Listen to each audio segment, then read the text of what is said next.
A lot of Democrats are giving this woman a lot of, how can we say, bad advice and abuse because she's black and she says, I was born black but not a Democrat. You listen to this woman speak.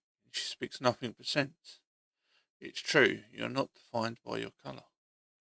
When I first announced my run for Congress, I had this random white woman, liberal, walk up to me and ask, well, what about you isn't Democrat? To which I responded, well, besides my skin color, what about me is Democrat? And it was at that very moment that she realized that God gave her enough common sense to ask me about my values. Now, don't get me wrong, I was raised to vote Democrat down the ballot. So when I first started, I would say things like, I'm a Republican, but I'm not a conservative. But now I know all too well I am a full-fledged, hardcore conservative, and I'm proud of it. I mean, my favorite saying is I was born black, not Democrat. But in all seriousness, whenever I began to think for myself politically, the choice was easy. I mean, why would I want to belong to a party whose mission is to infringe on the Second Amendment as if a criminal would ever participate in something like a mandatory buyback? Why would I want to belong to and endorse a godless party? Because there is no such thing, and I mean no such thing as a trans child. We have confused children and sick enabling adults.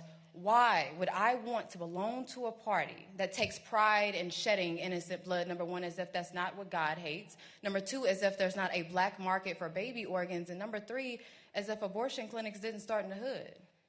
Because if you think Trump is bad, you should research exactly who Margaret Sanger was. But speaking of the black community, why would I want to belong to a party who's responsible for the foundation of the Triple K?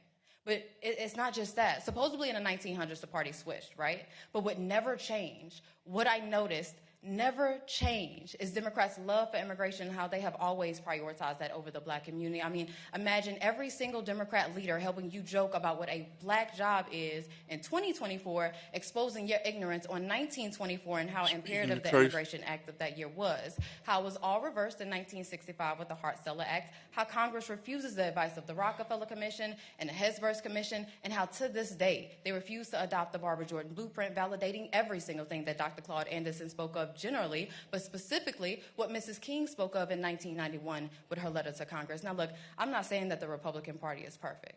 No, No nobody's part is perfect. What I'm perfect. saying is, I saw with Malcolm X when he said that the liberals were the worst thing that could ever happen to the Western Hemisphere, but y'all ignore that, just like how y'all ignore LBJ saying, and I quote, I'm going to have Negroes voting Democrat for the next 200 years, and by God, 60 years later, I see no sign of recourse, but rest assured your vote is your voice, even if it is a whisper.